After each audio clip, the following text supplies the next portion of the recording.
오늘 해주신 말씀은 요한복음 19장 17절부터 30절까지 되겠습니다. 저희가 예수를 맡음에 예수께서 자기의 십자가를 지시고 해골 히브리 말로 골고다라 하는 곳에 나오시니 저희가 거기서 예수를 십자가에 못 박을세 다른 두 사람도 그와 함께 좌우편에 못 박으니 예수는 가운데 있더라. 빌라도가 패를 써서 십자가 위에 붙이니 나사렛 예수 유대인의 왕이라 기록되었더라. 예수의 못 박히신 곳이 성에서 가까우므로 많은 유대인이 이 패를 읽는데 히브리와 로마와 헬라말로 기록되었더라. 유대인의 대제사장들이 빌라도에게 이르되 유대인의 왕이라 말고 자칭 유대인의 왕이라 쓰라 하니 빌라도가 대답하되 나의 쓸 것을 썼다 하니라. 군병들이 예수를 십자가에 못 박고 그의 옷을 취하여 네 깃에 나눠 각각 한 깃씩 얻고 속옷도 취하니 이 속옷은 호지 아니하고 위에서부터 통으로 짠 것이라. 군병들이 서로 말하되 이것을 찢지 말고 누가 제비 뽑자 하니 이는 성경에 저희가 내 옷을 나누고 내 옷을 제비 뽑나이다 한 것을 응하게 하려 함이라. 군병들은 이런 일을 하고 예수의 십자가 곁에는 그 모친과 이모와 글로바의 아내 마리아와 막달라 마리아가 섰는지라. 예수께서 그 모친과 사랑하시는 제자가 곁에 섰는 것을 보시고 그 모친께 말씀하시되 여자여 보소서 아들이니이다 하시고 또 그 제자에게 이르시되 보라 내 어머니라 하신대 그때부터 그 제자가 자기 집에 모시니라. 이후에 예수께서 모든 일이 이미 이룬 줄 아시고 성경으로 응하게 하려 하사 가라사대 내가 목마르다 하시니 거기 신 포도주가 가득히 담긴 그릇에 있는지라. 사람들이 신 포도주를 머금은 해웅을 우슬초에 메어 예수의 입에 대니 예수께서 신 포도주를 받으신 후 가라사대 다 이루었다 하시고 머리를 숙이시고 영원히 돌아가시니라. 아멘. 아멘. 오늘의 말씀은 처형당하신 예수님이 되겠습니다. 예수 그리스도를 향한 재판은 인류 역사상 정말 모순투성이밖에 없는 불법 재판이었습니다. 예수님의 십자가의 처형이 확정되기까지 총독 빌라도는 여러 가지 우여곡절을 겪게 됐습니다. 사람들은 예수님을 불법 재판했지만은 예수님은 자신은 십자가의 죽음이 패배가 아닌 승리로 보시고 부활이라는 놀라운 축복으로 바꾸십니다. 역사는 항상 권력자의 편에 있는 것처럼 보입니다. 역사는 세상 사람들에게 기운 것 같지만 그리고 하나님은 눈에 보이지 않는 것 같지만 하나님이 역사하시고 계십니다. 하지만 예수님께서 십자가 처형에 선고된 후부터 실제로 십자가에 달리기까지는 그 기간에 5가지 놀라운 구원의 드라마가 숨겨져 있습니다. 하나씩 발견해 봤으면 좋겠습니다. 첫째는 예수님께서 십자가 처형에 적극적으로 임하셨다는 것입니다. 오늘의 본문 17절을 한번 보시겠습니다. 시작. 저희가 예수를 맡음에 예수께서 자기의 십자가를 지시고 해골 히브리 말로 골고다이라 하는 곳에 나오시니 많은 주석가들이 예수님께서 십자가를 지시고 골고다 산상으로 오르는 모습을 보면서 옛날에 아브라함께서 아들 이삭을 제물로 바치기 위해서 모리아산으로 가지 않았습니까? 그때 이삭이 등에 나무를 지고 갔습니다. 바로 이삭이 나무를 지고 간 그 모양이, 그 모습이 예수님의 지금의 그림자다라고 말들을 하고 있습니다. 이 골고다를 라틴어로는 갈보리라고 말을 합니다. 모두 해골이라는 뜻을 갖고 있습니다. 거기는 오래전부터 사용장으로 썼기 때문에 아마 해골들이 많이 묻혀 있지 않았나 이런 생각도 듭니다. 그래서 해골이라는 이름을 갖고 있는데 해요. 근데 신약 시대에 그 초기 학자인데 알렉산드리아 출신의 오리겐이라는 학자가 있습니다. AD 한 200년경에 활동하신 분인데 그분은 기독교의 정통 신학을 세우는 데 크게 기여한 사람인데 그분이 굉장히 흥미로운 말을 남겼어요. 인류의 조상 아담이 예수님의 십자가 밑에 골고다 그 밑에 묻혀 있다. 이런 말을 했어요. 그 사람이 말이죠. 그래서 굉장한 의미가 있다는 생각이 들더라고요. 상상하는 거지만 예수님의 십자가의 보혈이 흘려지면서 땅속으로 스며들어서 아담을 적셨다면 아담의 지은 죄가 비로소 완전히 깨끗해지지 않았는가 이런 생각을 참 상상하게 됩니다. 그런 전설이 있어요. 흥미롭습니다.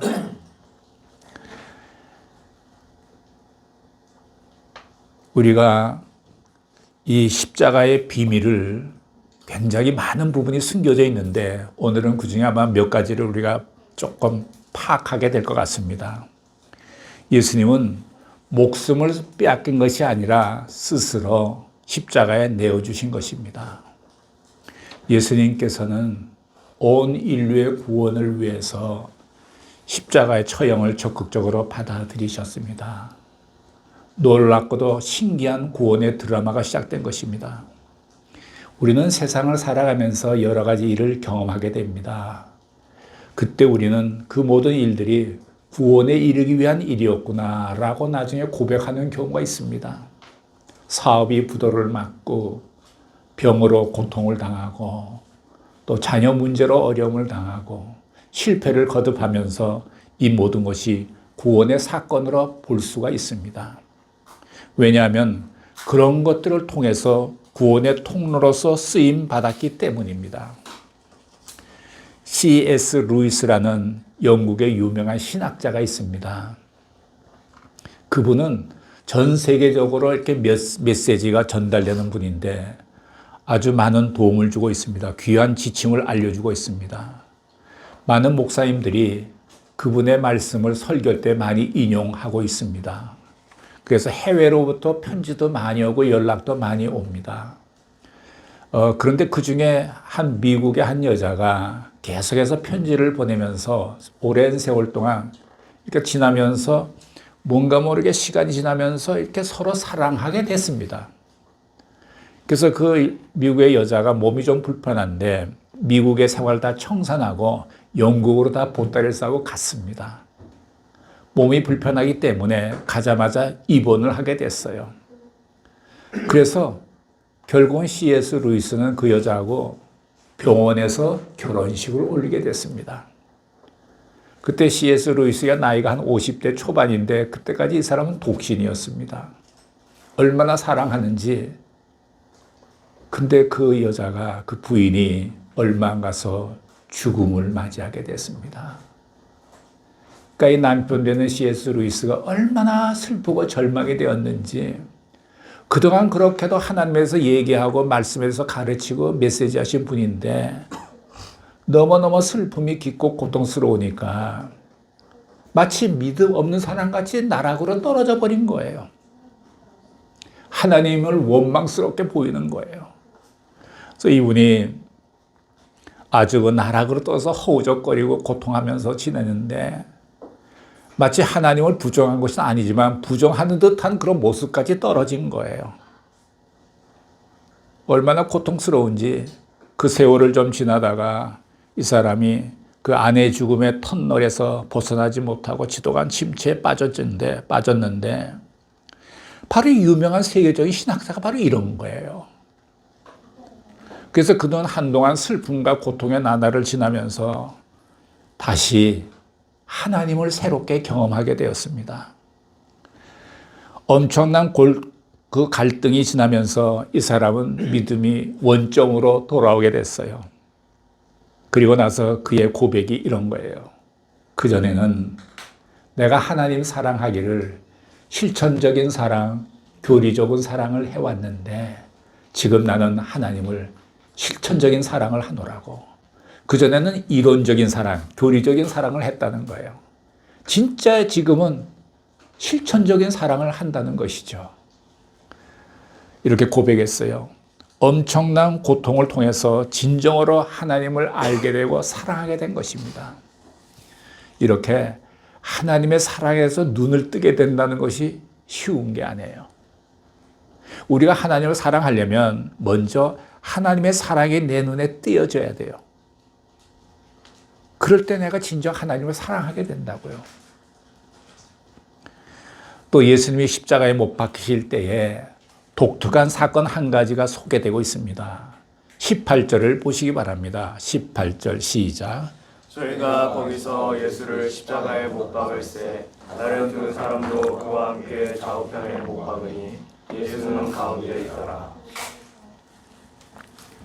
이 십자가형은 양손과 양발에 못을 박는 일입니다.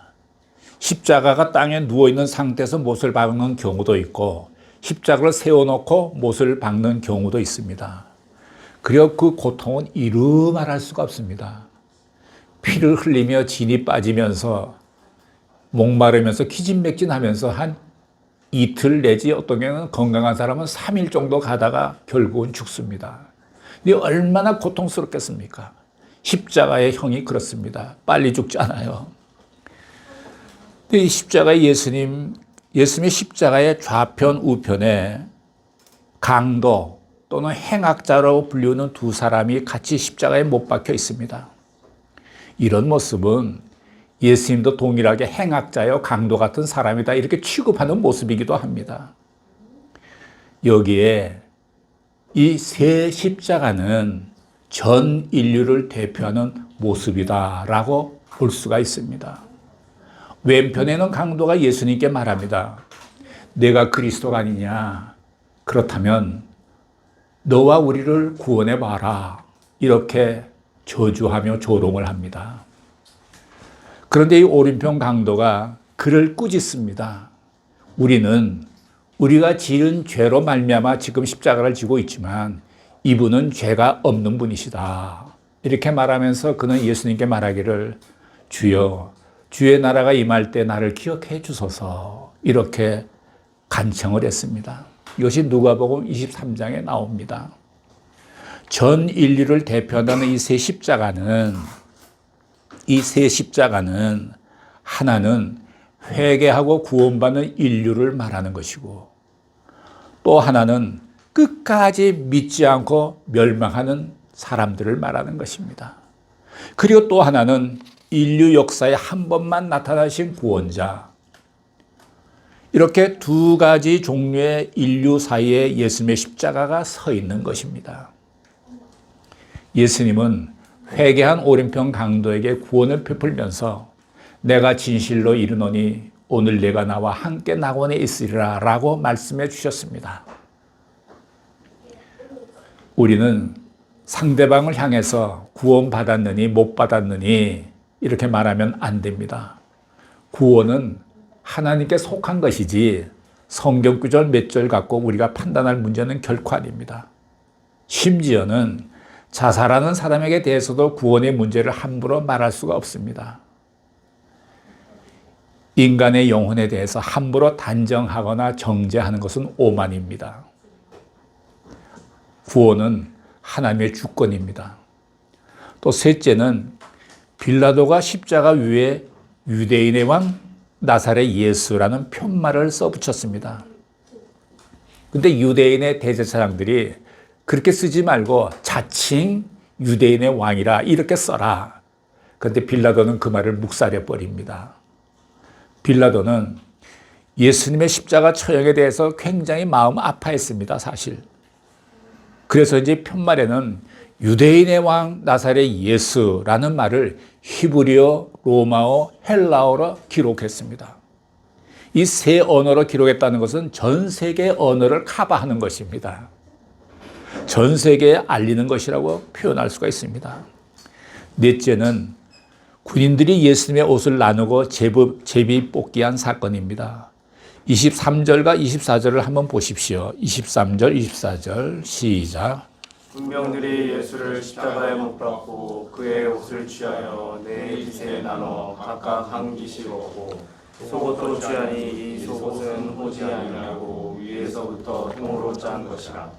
군병들이 서로 말하되 이것을 찢지 말고 누가 왔나 제비 뽑자 하니 이는 성경에 저희가 내 옷을 나누고 내 옷을 제비 뽑나이다 한 것을 응하게 하려 함이라.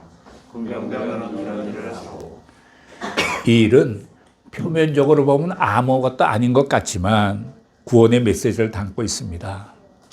예수님은 십자가에 달리실 때 겉옷과 속옷을 입고 계셨습니다.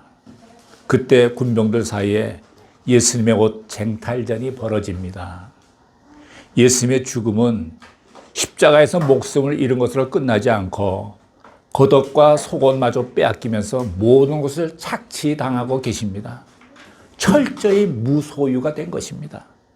완전히 무소유입니다. 군병이 4사람이니까 예수님의 양손 양발을 하나씩 맡아서 아마 못을 박았을 거예요. 군병들은 도박하는 습관이 있기 때문에 제비 뽑게 하자 이렇게 말한 것 같아요. 주님을 십자가에 못 박고 또 그 아래서 그 옷을 나누어 다투는 군병들, 이것을 영적으로 보면 진리를 떠나서 헛된 분규에 빠지는 교회에 대한 경고적인 그림자로 보는 것 같습니다. 5째는 예수님은 십자가에 못 박혀 침묵하시면서도 유명한 가상 7언이라 그러죠. 십자가에서 7가지 말씀을 남겼습니다. 자, 25절과 27절까지 보시겠습니다. 시작. 예수의 십자가 곁에는 그 모친과 이모와 글로바의 아내 마리아와 막달리 마리아가 섰는지라. 예수께서 그 모친과 사랑하시는 제자가 곁에 섰는 것을 보시고 그 모친께 말씀하시되 여자여 보소서 아들이니라 하고 또 그 제자에게 이르시되 보라 내 어머니라 하시되 그때부터 그 제자가 자기 집에 오시니라. 지금 현재 이미 되는 포악하고 아주 냉혹한 군병들이 있지 않습니까? 또 한편 십자가 옆에는 여인들이 있지 않습니까? 아주 대조적인 장면입니다. 이 주님에 대한 극단과 또 극단의 태도입니다. 그 숫자까지도 4명씩 같습니다. 군병도 4명이고 이 여자분들도 4명이에요. 똑같아요. 숫자도 말이죠. 이 여인들은 주님을 대하는 사랑과 지성에서 남자 제자들이 도망쳤는데도 이 여자들은 십자가 언덕까지 따라와서 예수님의 최후까지를 지켜보고 있었습니다. 특히 막달라 마리아는 과거에 7귀신 들렸던 여자인데 예수님 만나고 치유받은 여자입니다. 예수님이 모친에게 여자여 보소서 이렇게 말했습니다. 여자여 보소서 하니까 조금 어색하게 들릴지 모르겠지만은 이 말은 우리말로 그렇게 번역되었지만 최상의 높임말입니다. 요왕에게나 사용하는 그곳의 언어였습니다. 어머니의 신변을 걱정하는 아들 예수. 그 극렬한 고통 속에서 어머니의 후사를 염려하시며 부탁하시는 예수님의 깊은 효심을 볼 수 있습니다. 요한이 11년간 모신 후에 예수의 어머니께서 59세에 죽어서 지금 겟세마네 동산 입구에 묻혔다는 그런 전설이 있습니다. 여기 한 가지 문제로 여겨지는 것은 무엇 때문에 예수님의 동생들이 있지 않습니까? 그런데 자기 어머니를 요한에게 맡겼단 말입니까? 이것은 마가복음 3장 31절 보면 하나님의 뜻을 행하는 자가 주의 형제라 이런 말씀이 있습니다. 아마 그 동생들은 그때까지 아마 예수님을 영접하지 않았던 것 같아요. 그러니까 믿는 형제가 형제라는 거죠. 거기에서 우리가 이 말의 해답을 찾아볼 수 있을 것 같아요. 이제 예수님이 십자가에 달리신 후 남긴 7가지 말씀을 확인해 보겠습니다. 하나는 용서에 관한 말씀입니다. 예수님은 십자가에 못 박혀 고통받으면서도 하나님께 기도했습니다. 아버지여, 저들을 용서하여 주시옵소서. 저들이 하는 일을 알지를 못하나이다. 하나님께 용서를 구했습니다. 자신을 조롱하고 힘들게 하는 사람들을 위해 기도할 수가 있다면 얼마나 복된 일입니까? 우리에게 이런 예수님의 마음이 주어진다면 세상은 변하게 될 것입니다. 내 오른뺨을 치거든 왼뺨을 도려대라. 오리를 가자면 십리를 가라. 겉옷을 달라면 속옷까지 주어라. 이런 말씀과 일맥상통하는 말입니다. 예수를 믿는 사람들에게 중요한 것은 열정이 아닌 성품입니다. 성품. 공상당도 열정이 있어요. 돈 버는 사람들 열정이 있습니다. 골프 치는 사람도 새벽부터 달려나가는 열정이 있습니다. 자신이 좋아하는 것을 위해서 밤을 새우는 열정도 있습니다. 하지만 참 믿음은 열정이 아니라 성품입니다. 좋은 성품입니다. 두 번째, 구원에 관한 말씀입니다. 내가 진실로 내게 이르노니 오늘 내가 나와 함께 낙원에 있으리라. 방금 전에 말씀드린 그 오른편 강도에게 한 말이죠. 예수님께서는 십자가의 고통 중에서도 자신에게 긍휼을 구하는 오른편 강도에게 구원을 베풀어 주셨습니다. 세 번째는 역시 효도에 관한 말씀입니다. 제자 요한에게 예수님은 어머니를 맡기셨습니다. 예수님은 숨을 거두시는 순간에도 효도를 하셨습니다. 우리는 먹기 살다가 바쁘다는 그런 핑계로 부모님께 전화 한 통도 제대로 하지 못하는 것 아니겠습니까? 다른 사람의 도움이 있어야만 살 수 있는 부모님을 향한 효도의 마음을 예수님 가지셨습니다. 네 번째는 절규의 말씀입니다. 오후 3시쯤 돼서 예수님께서 큰 소리로 엘리 엘리 라마 사박다니, 이 말은 나의 하나님이여 나의 하나님이여 어찌하여 나를 버리시나이까 라는 뜻입니다. 기가 막힌 절규였습니다. 다섯 번째는 고통에 관한 말씀입니다. 내가 목마르다. 이것은 죽음이 임박했다는 것을 의미합니다. 여섯 번째, 완성에 관한 말씀입니다. 예수님께서 신포도주를 받으시고 말씀하셨습니다. 다 이루었다. 예수님께서 7가지 말씀하셨는데 7번째는 내 영혼을 아버지께 부탁하나이다. 그런데 7가지 말씀이 있는데 한 가지 행동이 있어요.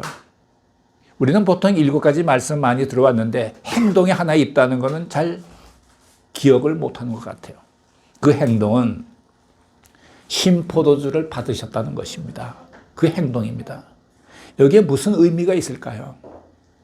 이스라엘에서는 이런 속담이 있습니다. 아비가 신포도를 먹었는데 아들의 이가 시다. 좀 모순되지 않아요? 아비가 신포도를 먹었으면 아비의 이가 쉬어야지 왜 아들들의 이가 신단 말입니까? 이 뜻은 조상들의 죄가 그 자녀들에게도 형벌과 저주로 흘러내려간다. 이런 얘기예요. 그러니까 예수님께서 저 십자가에서 신포도주를 받았다는 것은 조상부터 내려오는 그 모든 죄악에 대한 형벌과 저주를 끊어버리는 사건인 거예요, 이게 말이죠.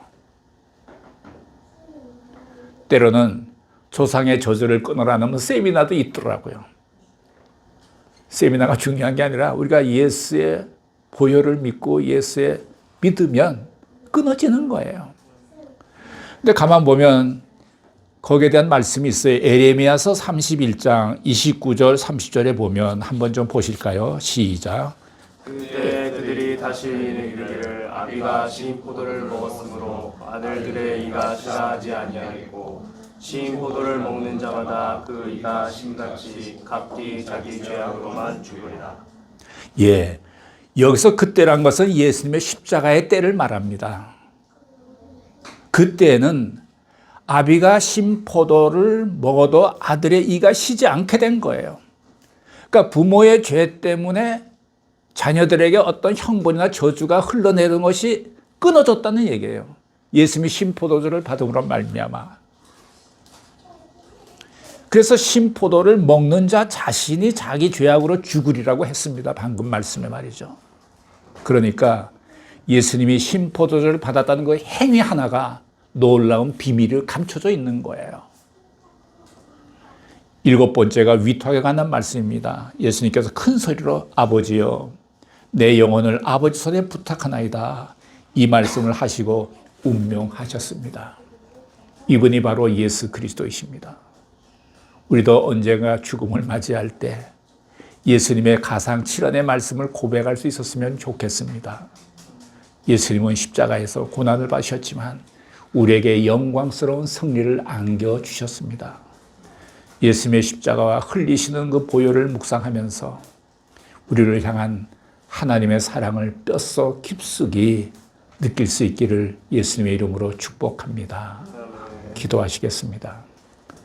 사랑하시는 하나님 아버지, 우리를 구원하시고자 독생자 예수님을 이 땅에 보내주시고 세상 죄를 다 짊어지신 예수님께서 십자가에서 보혈을 흘려주셔서 우리가 그 피에 적신받고 죄와 허물의 사함을 얻고 구원의 길로 들어오게 되었음을 감사드립니다. 이 놀라운 구원의 비밀을 쉼없이 전하는 우리 모두가 되게 하여 주옵소서. 예수님의 이름으로 기도드렸습니다. 아멘.